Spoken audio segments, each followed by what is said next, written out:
সারা দেশের সাথে ত্রিপুরায় ও যথাযোগ্য মর্যাদায় পালিত হলো ভারতবর্ষের প্রাক্তন প্রধানমন্ত্রী প্রয়াত অটল বিহারী বাজপেয়ীর ১০০তম জন্মবার্ষিকী। বুধবার ২৫শে ডিসেম্বর সারা দেশের সাথে ভারতের ছোট্ট পার্বত্য ত্রিপুরা রাজ্যেও যথাযোগ্য মর্যাদায় পালিত হল ভারতবর্ষের প্রাক্তন প্রধানমন্ত্রী প্রয়াত অটল বিহারী বাজপেয়ীর ১০০তম জন্মবার্ষিকী। এদিন আগরতলা কৃষ্ণনগর স্থিত ভারতীয় জনতা পার্টির ত্রিপুরা প্রদেশ কার্যালয়ে ভারতবর্ষের প্রাক্তন প্রয়াত ভারতরত্ন অটল বিহারী বাজপেয়ীর জন্ম শতাব্দীতে ওনার প্রতি শ্রদ্ধা জানালেন ত্রিপুরা প্রদেশ বিজেপির সকল কার্যকর্তারা। উপস্থিত ছিলেন রাজ্যসভার সাংসদ রাজীব ভট্টাচার্য, মন্ত্রী সুশান্ত চৌধুরী, মন্ত্রী বিকাশ দেব বর্মা সহ অন্যান্যরা। পাশাপাশি ভারতরত্ন অটল বিহারী বাজপেয়ীর জন্ম শতাব্দী উপলক্ষে আগরতলা অটল বিহারী বাজপেয়ী ক্যান্সার হাসপাতালে রোগীদের মধ্যে ফল ও মিষ্টি বিতরণ করা হয়। উপস্থিত ছিলেন ত্রিপুরা প্রদেশ বিজেপি যুব মোর্চা সভাপতি তথা বিধায়ক সুশান্ত দেব সহ অন্যান্যরা। সেই সাথে আগরতলা বরজলা বিজেপি মণ্ডল থেকে এক পদযাত্রা বের হয়। পদযাত্রাটি বরজলা থেকে শুরু হয়ে পটুনগর হয়ে নতুন নগর দীঘালিয়া মাঠে এক সভার আয়োজন করা হয়। সভায় উপস্থিত ছিলেন প্রাক্তন বিধায়ক ডক্টর দিলীপ কুমার দাস সহ অন্যান্যরা। এদিন আগরতলা কৃষ্ণনগর স্থিত ভারতীয় জনতা পার্টির ত্রিপুরা প্রদেশ কার্যালয়ে সংবাদ মাধ্যমের মুখোমুখি হয়ে সাংসদ রাজীব ভট্টাচার্য জানিয়েছেন, ভারত মাতার সুসন্তান প্রখর রাষ্ট্রবাদী নেতা ছিলেন প্রাক্তন প্রধানমন্ত্রী প্রয়াত অটল বিহারী বাজপেয়ী। কোটি কোটি বিজেপি কার্যকর্তার পথপ্রদর্শক অটল বিহারী বাজপেয়ীর চিন্তাধারা সর্বদাই আমাদের অনুপ্রাণিত করে। সবাই জানি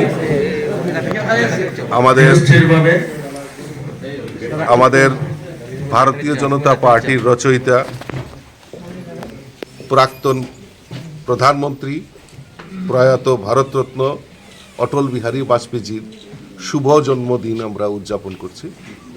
আমাদের ভারতীয় জনতা পার্টির এই দিবসটিকে সুশাসন দিবস হিসাবে আমরা পালন করার নির্ণয় নিয়েছে আমাদের রাষ্ট্রীয় নেতৃত্ব, এবং আজকে থেকে প্রায় আগামী ১ বছরে আমরা ভারতীয় জনতা পার্টির বিভিন্ন কর্মসূচির মাধ্যমে এই সুশাসন দিবস বাজপেয়ীজির এই কর্মময় জীবনগুলি আমরা মানুষের সামনে তুলে ধরার জন্য আমরা আমাদের রাষ্ট্রীয় নেতৃত্ব সিদ্ধান্ত নিয়েছে।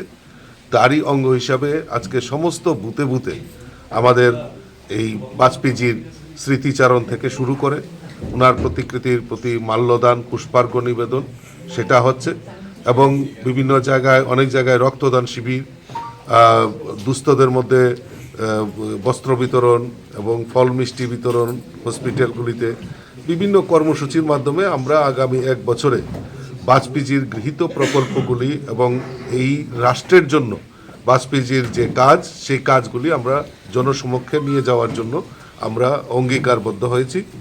আমরা জানি যে বাজপেয়ীজি অজাত শত্রু ছিলেন। ওনার নেতৃত্বে ভারতবর্ষের যে বিকশিত সংকল্প যেটা সেই সময় থেকেই যাত্রা শুরু হয়েছিল। প্রধানমন্ত্রী গ্রামীণ সড়ক যোজনা থেকে শুরু করে মানুষের মধ্যে এবং গরিব কল্যাণে বিভিন্ন কর্মসূচি উনি পালন করেছিলেন। এবং ভারতবর্ষের ইতিহাসে আমরা যদি দেখি, স্বাধীনতার পর যে টেলিকম রেগুলেশন আমরা যেটা দেখছি, আজকে আমরা সকলের হাতের মুঠোর মধ্যে ফোন আমরা দেখছি, এবং গ্যাস কানেকশন থেকে শুরু করে জাতীয় সড়ক থেকে ন্যাশনাল হাইওয়ে থেকে শুরু করে সমস্ত কিছু বাজপেয়ীজির সেই সুশাসনের ফসল আমরা পাচ্ছি। এবং কৃষকদের যে ডেভেলপমেন্ট করা, কৃষকদের উন্নত করা, বিভিন্ন প্রকল্পের মাধ্যমে কৃষকদেরকে উন্নত করা তার প্রয়াস আমাদের বাজপেয়ীজি করেছেন।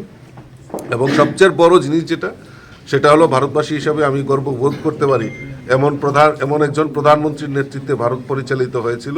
সেই সময় পোখরানে পারমাণবিক বোমা পরীক্ষণের মাধ্যমে প্রমাণ করেছিল যে ভারতবর্ষ বিশ্বের মধ্যে কম নয়, এবং সমস্ত প্রতিবন্ধকতা থাকা সত্ত্বেও সেদিন বাজপেয়ীজি দেখিয়ে দিয়েছিলেন। এবং কার্গিল যুদ্ধে অনর থেকে উনি যেভাবে পরিচালনা করেছিলেন, যে কার্গিলের যুদ্ধ আমরা সবাই জানি, আমরা সেখানে জয়ী হয়েছিলাম। তো এই সমস্ত এই যে সুশাসন, এই সুশাসনগুলি মানুষের মধ্যে পৌঁছে দেওয়ার লক্ষ্যমাত্রা নিয়ে বাজপেয়ীজির এই জন্মদিনটাকে আমরা উদযাপন করছি।